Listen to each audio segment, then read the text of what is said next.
The Thai government just committed $139 million to turn BL into the next K-pop. And then WeTV sold out a premiere event and then delayed the show by 2 weeks. These two things are absolutely connected, but you gotta stay with me on this one. It's that good tea.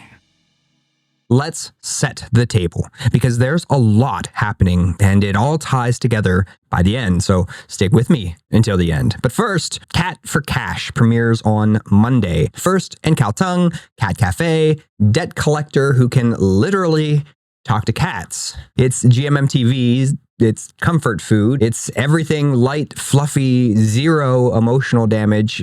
Maybe, probably, we'll see. If you've been getting wrecked by finales, this might just be your recovery arc. Free on YouTube, new episodes every Tuesday, so check it out. Second, we're in finale season. So Bangkok Boy, I think the rerun is going on, episode 11. Interminable, episode 11. Dare You to Death is still going strong though, so that's good. Goddess Bless You from Death is also wrapping up here shortly, so keep that in mind as well. Enjoy the chaos.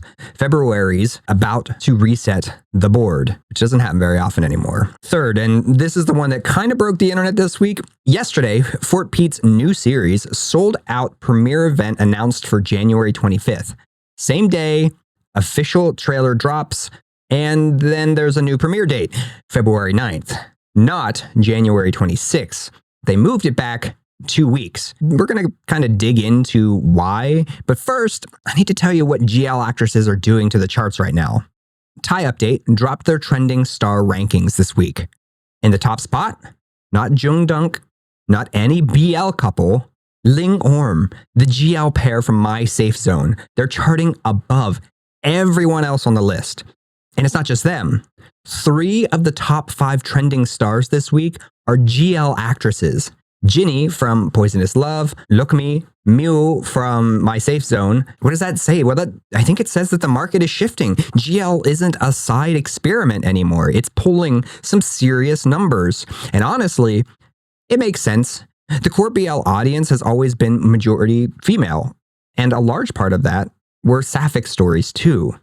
Studios are finally starting to figure that out. I find that a lot of my own audience tends to be lesbian and bi women. And I love that for us. WeTV's putting a GL side couple in yesterday too. GMMTV has In Love Forever on deck, and Aishii is expanding their GL slate as well. If you've been sleeping on GL, 2026 is the year to wake up. This isn't just another trend anymore. It's a structural shift.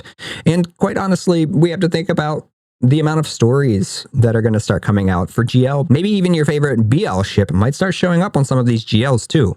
So keep that in mind. But this brings me to the real story, the one that explains kind of everything else in this entire episode. Because here's something that most people just aren't talking about. Maybe they don't know, but it came out this past week. The Thai government is launching an entire new agency called THACCA, is what I'm calling it. THACCA, the Thailand Creative Culture Agency. It's coming Q1 of this year, so now, and it's modeled directly after KOCCA, the Korean agency that turned K-pop and K-drama into a global phenomena. The National Soft Power Strategy Committee has proposed a $139 million for creative industries, film series, entertainment, and they're explicitly calling out BL and GL as key exports. This isn't a grant program. This is infrastructure. This is governmental infrastructure. Production rebates are going from 20% to 30%, tax exemptions for cast and crew, workforce training programs to skill up 20 million Thais in creative industries by 2027. They already distributed 6.4 million to 86 projects last year. And Thailand's Department of Tourism just reported that foreign film productions generated a record $245 million in 2025. They're targeting another 10% growth this year in 2026. The series you're watching, they're not just entertainment anymore. They're part of Thailand's official economic development strategy. The same playbook that built K-pop into a multi-billion-dollar industry is now being applied to Thai content. BL is the flagship, which brings us back to yesterday. Like that should be a song. And why a 2-week delay might actually be a good sign. But before we get into that, a quick moment for why this channel even exists. DramaLlama is a platform we're building for this community, not a streaming app with BL buried in a subfolder somewhere, a home for fans who want to actually talk about what they're watching. We have over 3,200 members in our beta. Real conversations about ships, episodes, industry news, without algorithm noise drowning everything out. You don't have to find us. It's just right there. We also have a calendar. You can rate series. It's basically if you take my drama list, Aishii, and throw in a little bit of Reddit and Twitter, all right there for you. We're actually currently developing version 2.0, which is, quite frankly, going to be pretty awesome. If I can hype up our engineering team just a little bit. Cat for Cash premieres Monday. Yesterday drops February 9th. If you want to discuss them with people who actually care, well then check out DramaLlamasWithAZ.com. Join the beta. It's completely free. Let's talk about yesterday. So the timeline. November 2025, WeTV announces it as part of their 2026 lineup. January 26th is meant to be the premiere. On January 15th, they announce a fan premiere event called No Way Back. January 25th, SF World Cinema, Bangkok. Sells out completely. Same day, official trailer drops, new premiere date, February 9th. So the fan event is still happening, but the general release got pushed back 2 weeks. So why? I have a couple theories. Theory 1, quality control. This series is dark. Toxic dynamics, power struggles, betrayal, imprisonment, a time jump reunion. The teaser ends with Kelvin whispering to Veer, "I'll make you fall in love with me again, and we'll be together until the day we die." FortPeat have chemistry. That's never been the question. But their previous series haven't given them, well, it hasn't given them material that demands a lot of acting chops. Yesterday could be their showcase. If WeTV needs 2 more weeks to get editing right, that's not panic. That's professionalism. That's a good thing. Second theory, competitive positioning. Look at the calendar. Cat for Cash drops January 20th. Peach Lover, same day. Multiple finales in late January.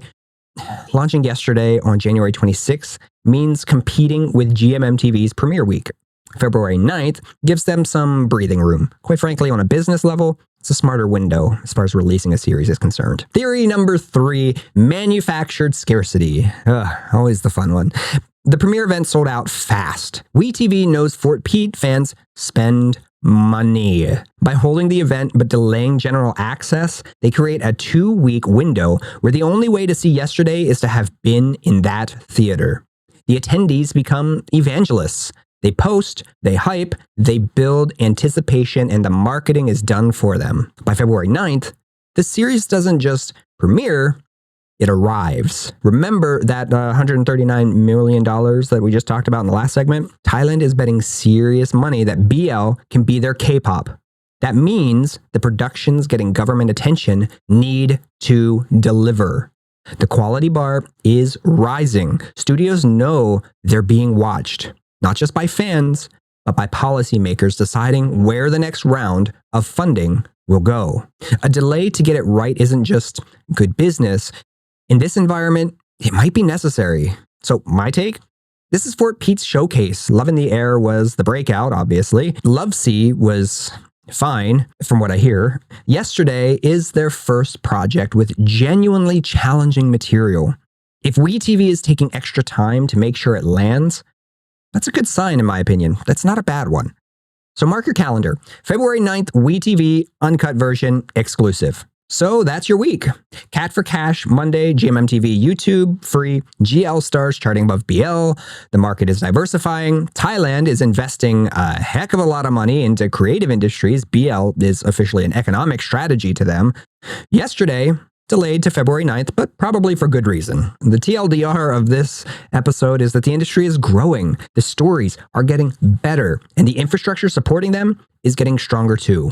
If you got value out of this, please subscribe. We do this every Sunday, so you'll get notified, of course. And if you want to join the conversation, DramaLlamasWithAZ.com.